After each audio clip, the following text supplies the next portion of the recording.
Looking snazzy. Look at you. Looking big. Looking good. Halloween special. Dude, I'm loving this. If you can't tell, Well, so a lot of people listen to us on the pod only, Yes. so they don't get to see it. They don't get to our see beautiful this. faces. this is true. But welcome, guys, to the Phi Guys. Today we are doing number 6 of the Phi Crash Course. But for those of you that are listening on the pod, you can't see us all. But I am Ken. I mean Chris. Yep. And I am Chris. I mean Dom. Nice to see you. Nice to welcome back. I don't think people understood that on the pod, though. No. So, no. You guys can't see us. It's our Halloween special. Indeed. So we are dressed up. I am Ken from the Barbie movie. And I am Chris from right next to me. And Your favorite podcast I am host. exactly. That's what I told him when I got out of the car. I was like, I got an outfit for you. And yeah, he's like, what you got? I was like, I'm Chris Monzon from Monzon Wealth, my favorite podcaster. But yeah, I'm excited. We got a good podcast. I mean, it's already. Yeah, it's already happening. He's got 4 watches. I don't know if you guys can tell. 4 watches. I can tell whatever time it is. He's not playing any games right now, dude. I feel ridiculous dressed like this, Dude. But it's okay. I mean, it's for Halloween. Halloween's tomorrow, so let's You look good. get it. You look good. Do I? I feel silly. I'm wearing my I Am Knuff shirt. You are Knuff. So my Shout out to your wife. Shout out to my wife. Yep. She made me go to the Barbie movie twice. I shouldn't say made me. The second time. Yeah, all right, yeah. You're digging yourself in a hole there. I'll dig sir. it. It's a pretty good show. You took her. Yeah, I took her You twice. took her. Yeah. Did she take you to see Oppenheimer? Nope. Ooh. I asked. Ooh. No. All right. She said when it comes out in the theaters. Or when it comes It's out. actually a really long movie. Okay, well that's perfect because I get tired after a while. But yeah, she bought me this. She wanted to buy herself a Barbie T-shirt, and then she said, you know what, I'm going to buy you this I Am Knuff shirt. Your wife seems fun. She seems. I like her. I That's actually cool. like. It looks comfy. Minus the I Am Knuff, if that was gone and this is just like a sweater, I would totally rock this sweater. I told you. I said I could see you rocking this on a Saturday night. Yeah, I'll rock it on a sweater. I just don't know if I'd go out in it. Dude, I wish. Especially with the headband. Like I think the headband brings a new part to it. The 4 watches. Yeah, and 4 the 4 watches. watches. I think the people would understand. Yeah, I think they would, especially right now, and that's the reason I went with this costume. But today is for our Let's get back into it. for our Halloween special. We're actually talking about something that's not too spooktacular. We're talking about something that's amazing, and that is ways to increase your income. Yep, we all like money. Oh, I love money. Let's increase it. Yeah, so we're going to talk about some ways to increase both your W-2 income. W-2 means an employer that you work for, and some ways to look outside of your employer. So go beyond maybe some 1099 gig economy stuff. I don't really know. Some side hustle stuff. Ooh, side hustles. I do love like it. a good side hustle. Yeah, so we're going to look at both how to increase or ways to boost your W-2 income and some ways for finding new income streams, because all ways that we try to increase our income will help us on our journey towards financial independence. Absolutely. So, welcome. Glad you're here. Glad you're here. Ken, it's pretty big deal. I'm glad you're here, Chris. Thank you. You know, after jiu-jitsu, I like to, it's not time for my one meal yet. Did my apple cider vinegar earlier, and I'm ready to do the podcast. I swear to you, if you guys don't know about the apple cider vinegar, stuff is potent. Yeah, it's gross. It's wild. And I saw this Ken downstairs. He just took a shot at it. I was like, dude, this guy's no joke. We're not playing any games today. We're talking about finance. We're talking about finance, and we're talking about ways to increase your income. But before we do that, Yes. I say we talk a little about what we talked about last time on the podcast. We talked a lot about ways of cutting your expenses. Important. Because remember, what is the way that we achieve financial independence? It is how much money we make versus how much money we spend gives us the gap. And that gap is our driver to Phi, given that we're investing it in assets that are producing income. Yeah. So last time we talked about expenses and how we're able to reduce those, but we're only able to reduce our expenses so far. Yeah. Right? At a certain point, we hit a stop. Yeah. And we can't continue to cut. But what can we do? We can increase your income. Increasing your income can go infinite. Infinite. Yeah. You could be infinite. You could be Jeff Bezos and be baking Big bucks. big books. Big bucks. Big bucks. Okay, getting on to it. Strategies. What are some strategies for increasing your W-2 income? I like that. I like that. Because we now know there is no limit to how much you can make. You make it But you infinite. can only cut so much. But we're talking about income. We're talking about increasing the income. We're talking about income. Have you seen Ted Lasso? A little bit, yeah. Because what you just said, that reminded me of a part of Ted Lasso. So what's funny about that is like I was referencing a meme that I saw, but I don't know where. Oh, you know, I think I saw it from Stephen A. Smith. He's like, we talking about practice. Yeah, that's from Ted Lasso. That's from oh, perfect. When you said we're talking about income, I'm like, that's Ted Lasso. He's quoting Ted Lasso. Yeah, I am. Let's go. Yeah, we talking about practice. Perfect. So ways for increasing your W-2 income, and this is going to be starting out the gate. So let's say you are still in college, or you're just leaving college, and you're starting to look for a job. Young 20s. Young 20s, young late teens. First thing we want to do is choose a high starting salary job. That's important. Yep. So some ways that we can do that is maybe if you're going to be going to college, look for a major with some intention. We talk so much about just being mindful, being intentional with your actions, rather than going to school for basket weaving or, whatever it might be. Maybe think about looking at something like finance, being an attorney, things like that. But again, you have to something that can't be replaced by technology as well. That's also like looking out for, like you said, with intention, getting something that will be there in 10 years. Getting something that can have benefits, has a good salary, has something you can be proud of too. Yeah, and that's a really good point, but it's been difficult. So I know originally the thought was that these AI and everything is going to go for blue collar people, truck drivers, factory workers. But what we've actually seen with the advent of ChatGPT and more AI software is that they're actually, the jobs that they're going after aren't for the blue collar, they're going for the white collar. They're going for the financial advisors, the attorneys, the tax accountants, because they're actually able to look at doing things in a better way than a human can. But for an advisor standpoint, I say that's totally fine. Bring it on, because I think what advisors do, good advisors, can never be replaced by humans, because we're talking about money psychology and ways to continue to build yourself, something that a machine could never tell you. Even if it's optimal, you still have to remember that people are not machines. Yeah. It's like a person like yourself helps people, walk them through that process. It's like, it's one thing to research it and get 15 bullet points and 15 steps on, how to increase your income, how to plan for the future, all the stuff that you do for your clients. It's so easy to just be like, oh yeah, a robot does that. But it's like, I want Chris to walk me through it. I don't want to do this alone. This is the biggest financial thing of my life. Why would I cheap out? Why would I leave it to chance?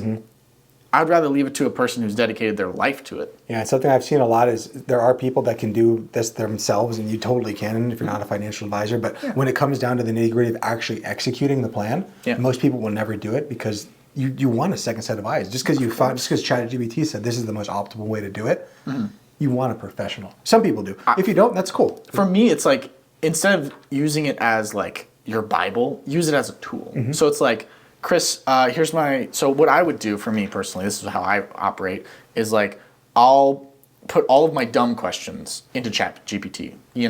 All of the, what is FI? Like, what is money? Getting into the nitty gritty.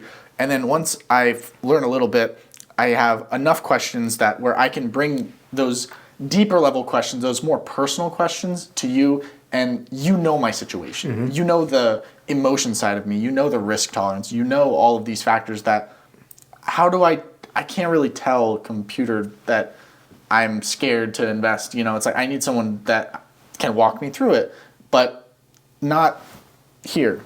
Yeah. Ken. Yeah, you need Chris. Someone who is Knuff. Knuff, yes. I need an advisor that's Knuff. Yeah, but choosing a high starting salary, because remember, the way that most people's salaries go is it continues to go up. Yes. So if we start up high, we're only going to go up from there. But if we start low, it's going to be harder to start to build that up.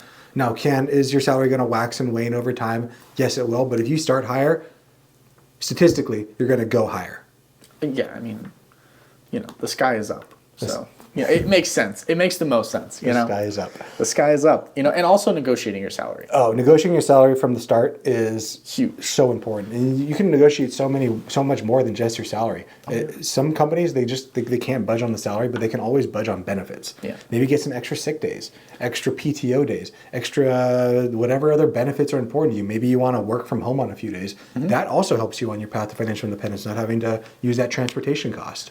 I saw this thing on TikTok recently that it was like one of those, like financial gurus. It's like, hi boss, I would like to take 52 days off this year. He's like, you're not going to take 52 days off. I gave you 14 days off this year, And he's like, well, actually, here's how I'm going to strategize it.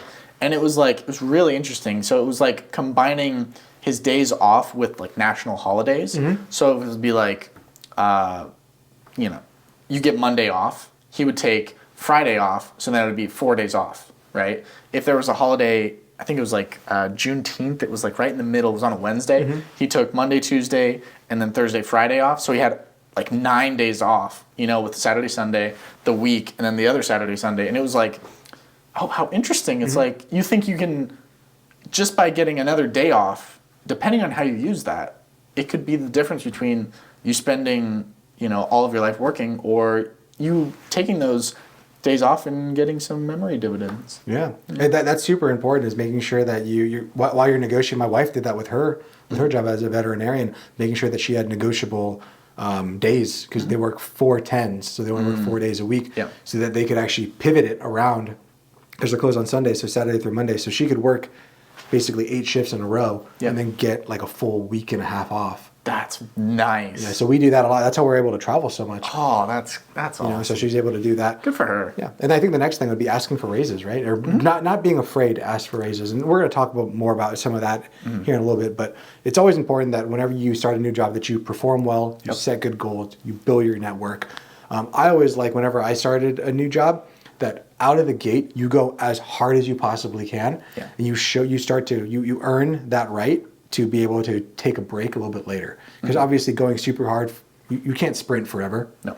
You're going to tire yourself out. But if you come out the gate sprinting and trying your hardest, when you start to falter, people will automatically remember. You remember your first impressions of people. So you'll think, oh, well, Chris has always been really, really good. Chris has always been really, really good at performing. Yeah. Now he's slipping up. This is not normal him. I just want to reference something real quick. You're talking about Chris slipping up. For those that are on audio, Chris, real Chris, was pointing at fake Chris, me. So he's not like referencing himself messing up. Yes. He's referencing me messing up. So it's just like, I just want to make sure the people know. Let the people know. Thank you. I always forget. A lot of people watch this on YouTube, but there are a lot of people that listen just to the pod. Yeah. Yes. But that's really important, because if you come out the gate, you start a new job, and you're just kind of that average Joe person, and then you slip up some more, they already have an impression of you that you don't really work that hard. Yeah. But if they have an impression of you that you are the person that goes super hard, you do your best, and then you slip up, their impression of you is, oh, okay, he messed up. It's okay. I understand everyone's human. Yeah. Yeah. It's 100%, and let's continue talking about strategies, for growing your career. Yeah, I think, so let's outline the 7 strategies that I've laid out here on ways to earn yearly raises and advance in your career. And we already talked about performing it as well as possible. Yep. Not just in the beginning. Like, don't just show up in the beginning. It's important to show up every day. Yeah. And do your best. Yeah. I'm not saying you go hard for a week and then after that, don't show up. Yeah. That's a good way to lose. But I think it's important to know what your employer's expectations are on your path to growth. And you can actually just legitimately ask them, what is it? This is an interview question that I usually ask. You asked me earlier, what are good interview questions? If you're in an interview and someone asks you, do you have any questions? You should always say yes. You should always have questions. I say at least 3. The third question that I usually ask is, in 6 months, what would I have to have done for you to know that you made a successful hire? And they will legitimately tell you what things they are looking for out of you, and that's the reason they want to hire you. Yeah, and then you just shoot for those goals. Yep. It's very simple. Ask them the goals, shoot for the goals. Yep. Set quantifiable goals. Remember, we talked about SMART goals in the past. Yep. So set quantifiable goals, and then make sure that you get buy-in from your employers, and that you're showing them that you're crushing the goals, or what crushing the goals would be. Yeah. And you first have to define the goal line in order to score in the game. Yep. You need it. Without a roadmap, you're and it also helps to be likable. I think being likable is probably one of the most important things. You ever heard of the airport test? I think so. Is that with the Google thing? Yeah. Yeah, you tell me about that. So at Google, I'm not sure if this is a real thing, but apparently it was for a little while. The final interview, or the final part, would be the airport test. And the airport test was, if I was going on a business trip with this individual and our flight got delayed and I had to be stuck in an airport with them for 10 hours, Would Okay. I like that or not? Yeah. So now we're not only just talking about the hard skills that you bring to the job, we're also talking about the soft skills. Am I a likable person? Do people actually want to be around me? Yeah. Because as we know, you're going to be rewarded or considered and rewarded with salary increases, promotions, if people like you. Yeah. You could be the best person at your job, but if you're an asshole, your boss probably won't want to promote you because that means you're going to get closer to them. Yeah. Yeah. It's amazing how many things change in your life when you just are a good person. Yeah. Karma's a real thing, guys. It really is. Like, cutting people off in traffic every day, it's going to catch up to you. And you never know when it will. Yeah. And you also don't know if you're being a good person, because sometimes you're being a good person, you're like, I'm just being nice and nothing's coming back. But eventually, that good karma will come back into your life. Mm-hmm. And it's not so much, it's like, oh, I'm going to be a good person to receive something. No. That's disingenuous. Being a good person is its own reward. Mm-hmm. Being able to sleep at night and being just a genuine good person. We need good people. Yeah, there's a Stoic philosophy on that, in that a lot of people complain that, oh, well, the bad people, they just keep on screwing people over, and they're just continuing to build their network, make more money. Yeah. But the way you look at it is this: you, by living your best life and putting others before you, you're living a good life. You're already living in heaven. Where those people, since they're screwing everyone else, they're living in hell. They're miserable. They're miserable people because they have no one around them that actually cares about them, because they're assholes. Yeah, yeah. We've all met people like that, and to the best of them, I hope you do well. Yeah, we know a few. We know a few. But what's beautiful about Chris and I, and we're very similar in the fact that we don't need you in our life. If you're being a tool, if you're being rude, disrespectful, just not fun to be around, we don't need you. Yeah. We like to keep it simple, keep it light, keep it peace. It's all about keeping your peace. Yeah, I think that's very important, being a likable person. And unfortunately, if you're not a likable person, there are people in this world who will just say, okay, bye. Yeah. Get rid of you. It's super important too. I was actually just talking with a friend of mine who runs a business, and he was talking about an employee that he brought in that was just destructive to his business, just in their attitude. Their attitude was so bad that they were bringing down other team members. Yeah. So you just got to be that likable person that everyone, don't be that guy. Yeah. I mean, Elon Musk says it. He's like, we don't hire a-holes. Like, Yep. if you're being an a-hole, we will fire you. Yep. And yeah, I mean, you got to create conditions and work in an environment that you find inspiring and peaceful, and it's not, so vicious, Yeah, so number 1, perform as well as you can. Number 2, be a likable and pleasant. Number 3, network. Yes. Engage people honestly, be a team player, help those around you to succeed. Don't just focus on yourself, focus on the team. From Jocko, we have to make sure that we have a tactical mission that we're all striving towards. Absolutely. And just because you succeeded, but I caused you to fail, that's not driving us towards our goal. No. They say that your network is your net worth. And I always like that quote.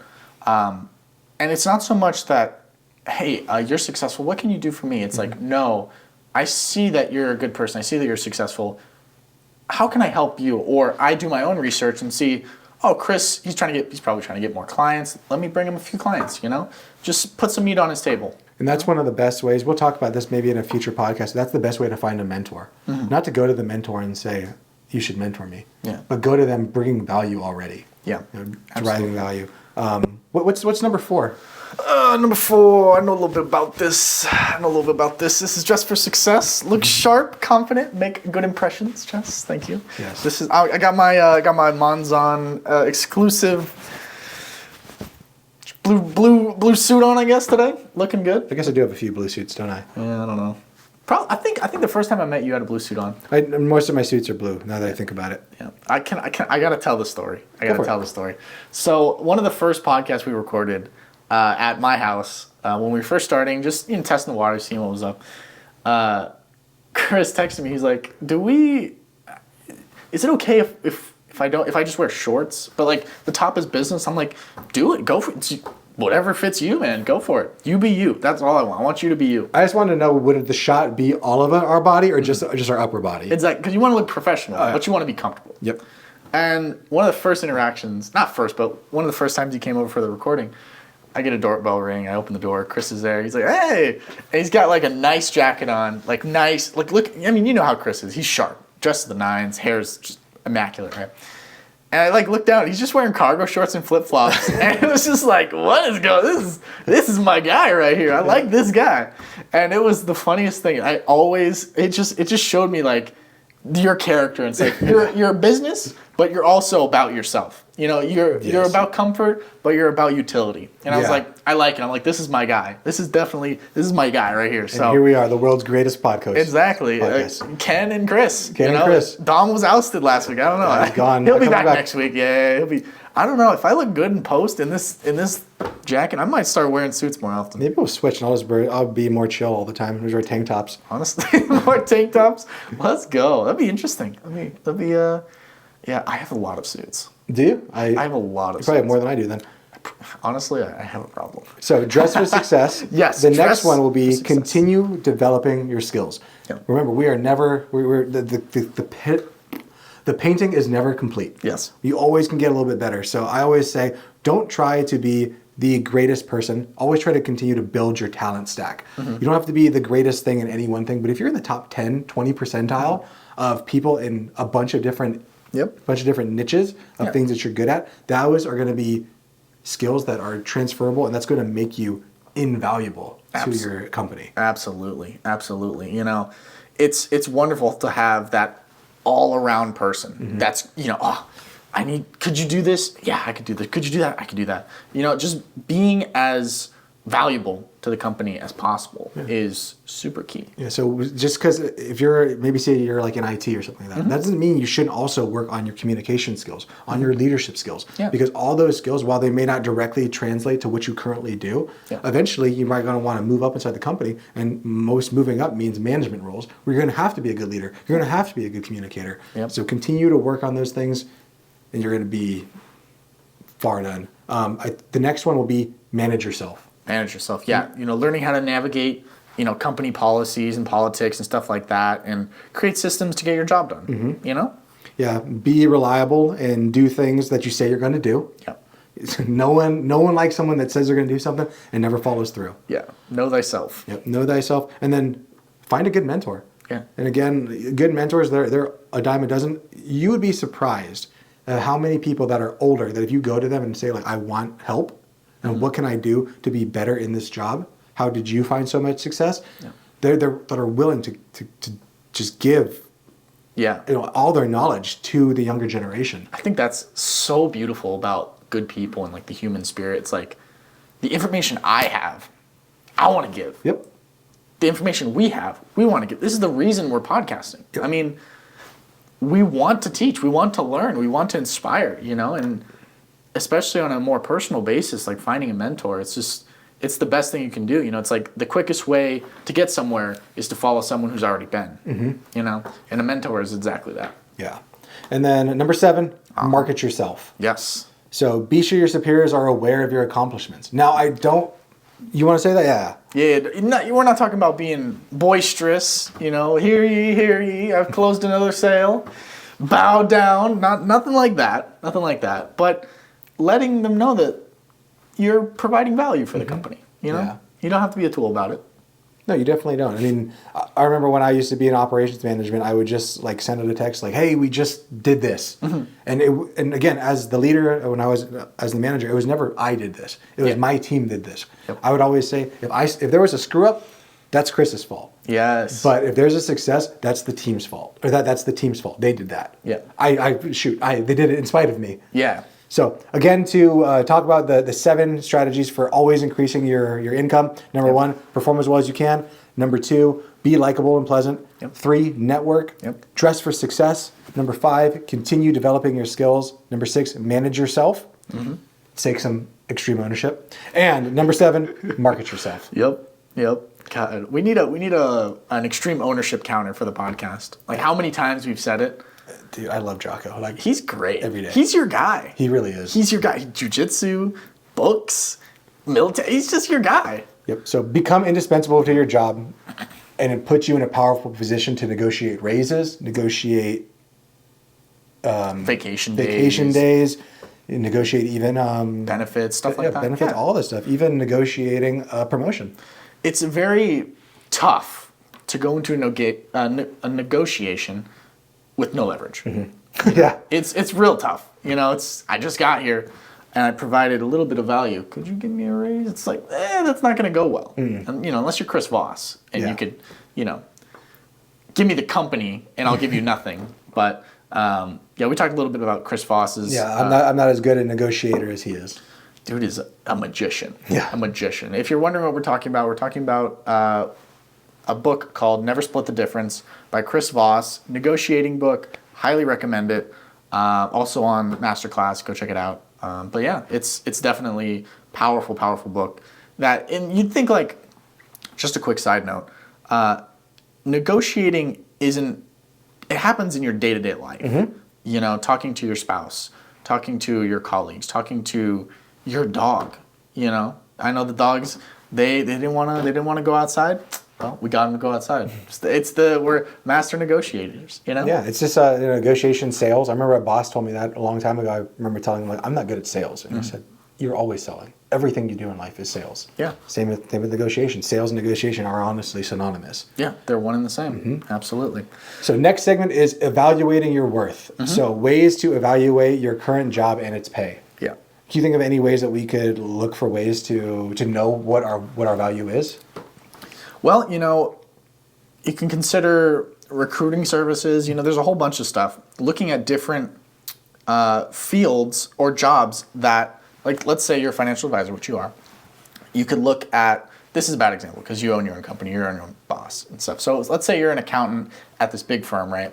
You can look at other firms and see what they pay, right? And use that as like, hey, company ABC, they pay 20% more, and I've been hitting all my numbers for the last 6 months, a year, 2 years. I've been killing it. I've been doing great work. No complaints.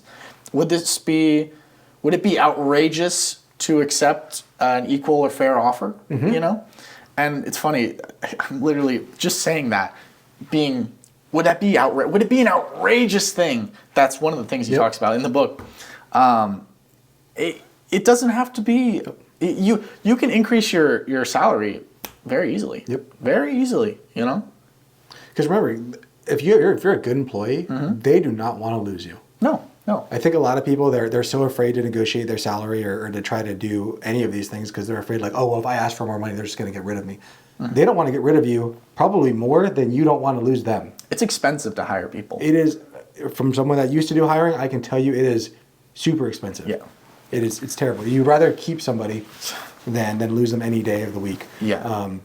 But if you maybe live in a state that doesn't have transparency laws on jobs, on pay and stuff, you can always go to a recruiter, recruiting services, and then you can ask them, what is someone of my value that I bring and my skills, what is that worth? Yeah. No, absolutely. And there's so many different ways. It's not as scary as it seems. I think everything is more scary in the mind than it is in reality. Because they want you. You want them. They're getting the work out of you. You're getting the money out of them. It's not a evil overlord type situation. We're both getting something out of this for an agreed upon rate. I would like to renegotiate the terms of my rate since I've been doing a good job. And yeah, let's keep it going, Yeah. So we just talked about a few different ways to increase your W-2 job if you work there. Let's go ahead and explore some different ways to add additional income. Absolutely. Through things like what you talked about earlier, side hustles. Yeah, I love side hustles. I love a good side hustle. Love a good side hustle. They can be difficult, but they can be worth it, actually. There's money in side hustles. So my whole business started as a side hustle that went well and then just continued on. Let's talk about that. That's how all these things work. I mean, when I was an advisor at my last firm, I didn't like some of the way things were going. So I honestly started Mons on Wealth because I wanted to get a credit card in order to have a business credit card. And then I decided, well, while I'm there, I might as well make a website.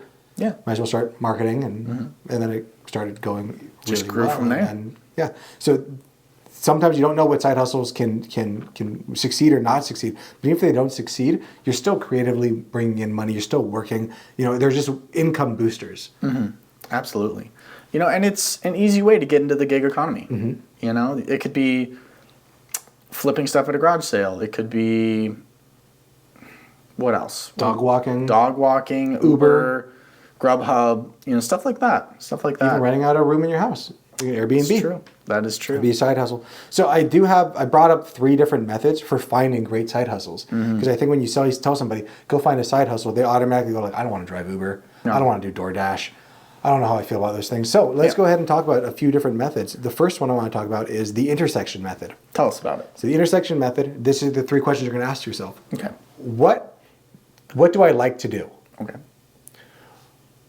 What can I do? That's important, yes. And then what people in my network do I have? And now what we're going to do is we're going to look for overlap between those 3 things. What can I do? What do I want to do? And what people in my network do I have?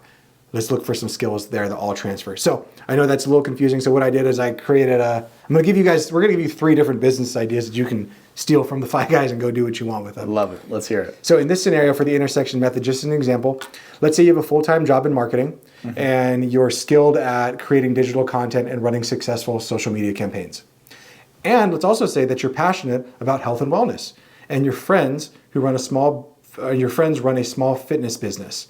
Your side hustle idea could be that you involve leveraging your marketing skills and combine them with your passion for fitness. So you could offer social media marketing specifically tailored to the fitness industry people that you're friends with.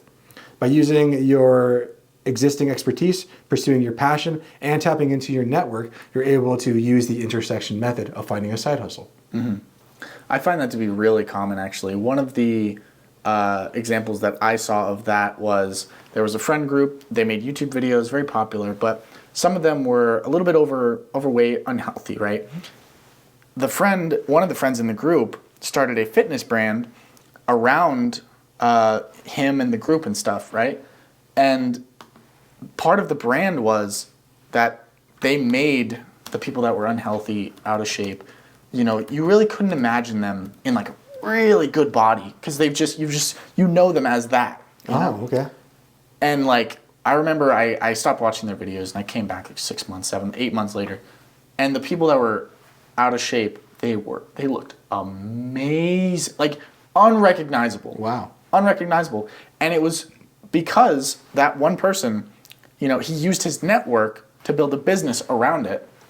And now seeing like the transformation, it's like, oh, well, it's inspired like, well, whatever they're doing, whatever supplements they're trying or whatever workout plan they have, it worked for them. Yeah.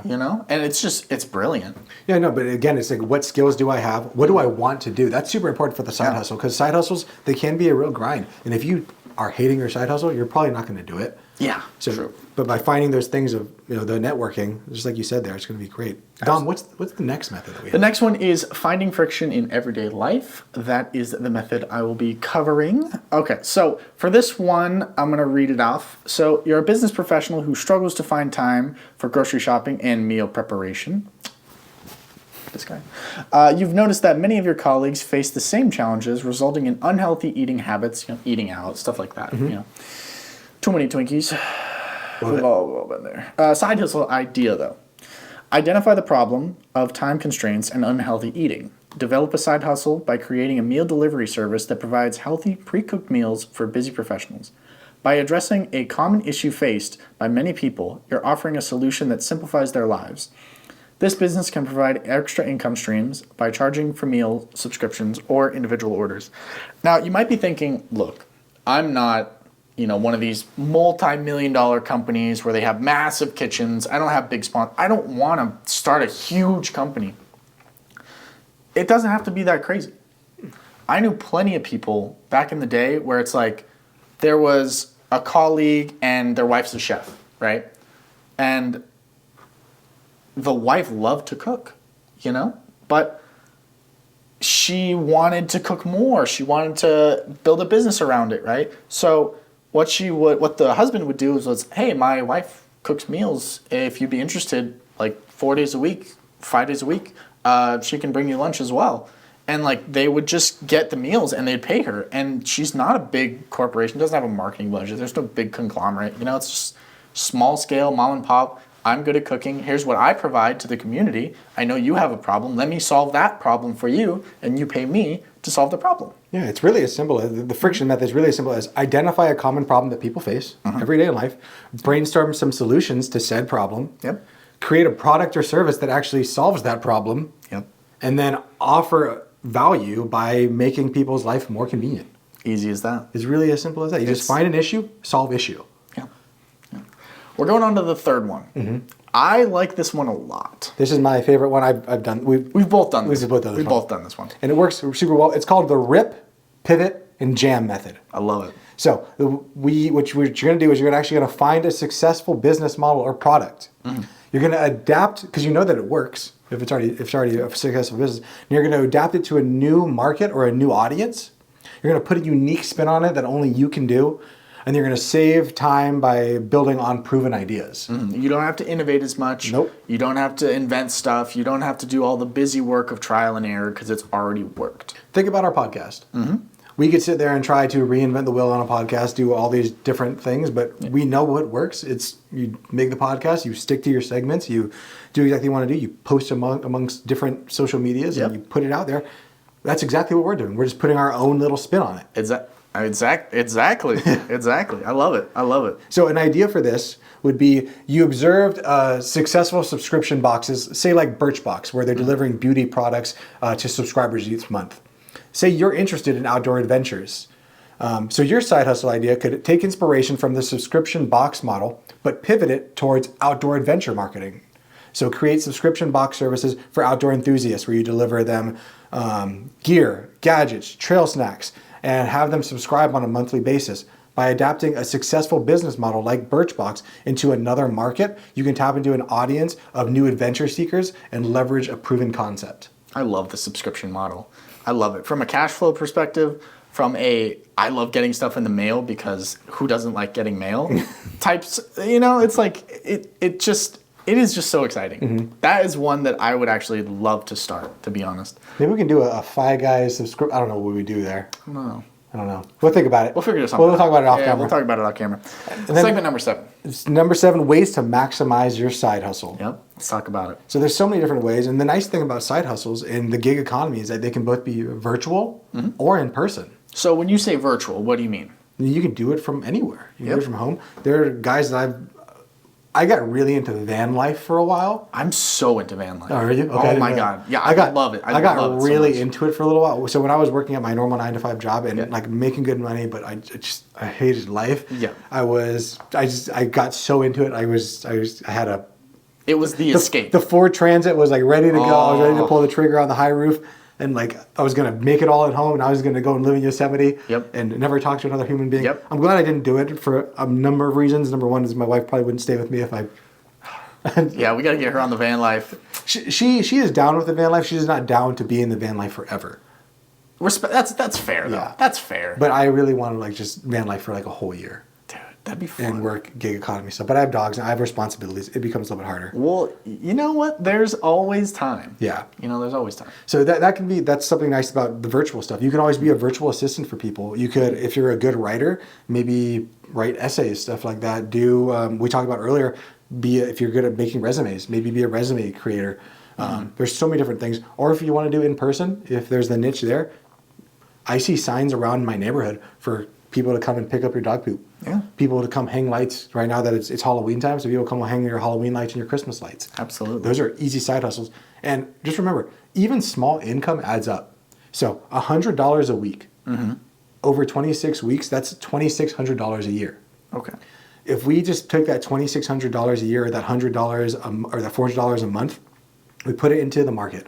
We invested in assets, say the S&P 500, returning just a low 7% interest. Over 35 years for someone like you, that just $100 a week grows to $663,000 for your retirement. It's a lot of money. Yeah. It's a lot of money. I love the idea of working from your laptop, working virtually. One of the things that I did when I was starting my business out of college was I listed my services on Fiverr, and that has really helped me like grow my portfolio. And I did a lot of work. I worked on podcasts. I worked on like jingles and stuff like that. I did some work for some people in Dubai. Oh, cool. It was really cool, yeah. And it was fun to just provide value to the community and to the world, you know. And it doesn't. I say it all the time, but it's always scarier in here than it is out there. It truly is. It really is. One thing I kind of want to get into, I've been looking at it and researching it for years, and I haven't got into it, is like e-commerce and like drop shipping and like finding products and like I want to do it. I want to do it, but I've yet to like make the jump to it yet. And I think one of the things for me is like, it's a little bit scary, but you're never going to know if you're good at something till you actually try. Maybe even, have you ever thought of affiliate marketing? I've heard of it. I don't know too much about it though. This gives me a new business idea that we might be able to do together. We'll talk about that off pod. We'll talk about this off the pod. Well, we need a behind the scenes of the pod. So, but it's so important to, I think a lot of people when they think about, oh, I don't know if I want to start a side hustle, or what it comes down to is it's fear of failing. Yeah. They don't want to try to do that side hustle. They don't want to start that new business. They don't want to try because if I fail, it means that I am a failure. Guys, I can tell you I have failed upwards and downwards, every which way, wing wham, I have failed in so many different ways. But instead of thinking of myself and identifying as that I am a failure because I failed, and this is something that I do struggle with, it's that idea didn't work, but it's not a failure because I learned so much more from that failure that I can take on to my next adventure until the thing is going to work out. You know, I've failed so many times, but my jiu-jitsu professor actually told me this: when you win, you win. But when you lose, you learn. That is good. That is really good. Say that one more time. When you win, you win. But when you lose, you learn. That's nice. So rather than thinking yourself as a failure, you think, okay, that business venture did not work out, and maybe I was just in the wrong time, wrong place. All you can focus on is what you can do. You focus on showing up and doing your best. Think about Chewy. You guys know the subscription box Chewy? The dog brand, yeah. So Chewy, have you guys ever heard of pets.com from 2000s? Yes. So pets.com was basically Chewy 20 years earlier. That's all it was. But it was a good model. It works nowadays, but it was in the wrong time and place. The market wasn't ready for it. Nope. But now it is. Interesting. So, but I'm sure the people from pets.com have learned, like, oh, these are the things that failed on our venture, and just don't identify with the failure. That's what I'm trying to say here. Absolutely. You know, it's like successful people have failed more times than people who want to do things have tried. Yeah, and I think a lot of it also comes down from successful people not being open with the struggles they went through. There are some people who are successful that say, like, yeah, I grinded forever and it sucks. But a lot of them, like when you think about Elon, Mark Zuckerberg, Bezos, we only hear about their successes. We don't hear about all the failures that they had to go through in order to get to where they are. Sleepless nights, the fights, the everything. Everything. I mean, Bezos, before he was Jeff Bezos, was a hedge fund man. It was a junior hedge fund manager. Wild. And then he left to go and start an online bookstore. From his garage. In 98. Mm-hmm. And then that eventually became Amazon. The biggest company in the world. Yeah. Yeah. So you don't know. We don't know what failures he had that got him there. It's the failures that defined you and how you react to them. So to summarize this one, just bring it back to a happy note. So first off, we talked about ways to increase your W-2 income. We talked about that there's no stop. No. There's no top for income. So you can go exponential on that. Where on the expense side, we could only cut so much before we're really dampening our lives. Absolutely. And we emphasized on the importance of controlling both expenses and income to achieve financial independence. For sure. So we talked about for when you're starting out, for strategies for a W-2 job, look for a job with a high salary starting there, negotiate your salary, ask for raises. We talked about 7 different ways that you can always try to have a proven way of increasing your value. Number 1 is perform well at work, be likable and pleasant, network, dress for success, continue developing your skills, manage yourself, and then market yourself. And I think one extra little point in there is don't be afraid to get a new job. I think that's going to come in with evaluating your worth. Because you have to know what your worth is. You have to know if you are enough or knuff. Oh my God. enough. Yes. And then you can search out from recruiting services, from going online and looking around and seeing, am I getting paid what the market says I should be? And if you're not, be willing to go to your job or to your boss and negotiate that. And if they're unwilling to move or to change it, be willing to leave and go to another place. Again, I said it last time in a previous pod. When I left my previous job, it was difficult because I thought of all the loyalty that I had towards them. But I knew that loyalty was not reciprocated to me. I might have had loyalty to them, but do they have loyalty to me? Most of the time it's no. Especially with big companies. Yeah. They will get rid of you. If you drop dead, they'll hire someone else the next day. Yeah. Pretty much. No, you're exactly right. And I used to tell that to my employees, is that if you think you're special, you are not. They will replace you in a second. Yep. And that's a sobering thing to think about. After we talked about some W-2 jobs, negotiating your pay and benefits, we talked about exploring side hustles. We talked about the gig economy. There's so many different ways you can do in person. We talked about the intersection method, the friction method, and the rip, pivot, and jam method. My favorite one. Yeah. You guys remember which one that was? Taking an idea that has already been trued and tested, remixing it, putting your own spin on it, and putting it into the market. And jamming. And jamming. We're jamming right now. And then the final one was maximizing your side hustles. That we have so many different ways. There's virtual, in person, and then to remember that even small amounts of money. So your job, your side hustle doesn't need to bring in billions of dollars for it to be a success. It can bring in $1, $100. Yep. You're getting to do something that's creative, that's fun. You're actually being someone that's selling the product rather than being sold. And that's amazing. That's a powerful point. That's a powerful point. I like that. I think that's everything. I think that is. So I would encourage you guys to Do we have homework for this week? We do have homework this week. Okay. My homework for the homework that I'm going to say is look for different ways to increase your income. If that means you're working if you have a W-2 job, let's go ahead and look for ways that we can increase our income. Let's start setting up a negotiation plan. So for that, let's look in to see how am I adding value to the company? What am I doing that's going above and beyond my normal day-to-day job? Yeah. And that way you can make sure that you make that clear to your boss when you go in for that salary negotiation. If you feel that's not where I am right now, or I haven't been that person who has been adding value, so work on that. Start adding value immediately. Yes. So that you can have that negotiation. But if you're not there yet, let's look at some side hustle ideas. Let's look for ways to increase our income. If I lost my company today, I know that I'd probably be going to like Uber or DoorDash. Lyft or DoorDash. Because that's super easy. That's already ready for you to go right now. You don't have to do anything. You know what's interesting? I wanted to like check it out, right? So I was like, I want to see if I can, how much they would pay and whatnot. I was like, let me sign up. And what's interesting, this caught me off guard. And I believe in signs and everything. I went to go sign up for it. And you know what it told me? It told me that there were already enough drivers in this area and they weren't accepting anymore.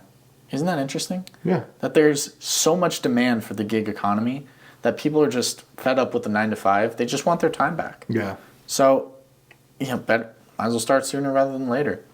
Yeah, and that's the biggest thing of finding, back to the first homework assignment that we did, finding your why of FI. For me, and I know for a lot of our listeners that I've seen in the comments, it's about reclaiming your time and having that autonomy of yourself. I think it's important, especially financial independence comes from the FIRE movement. Financial independence, retire early.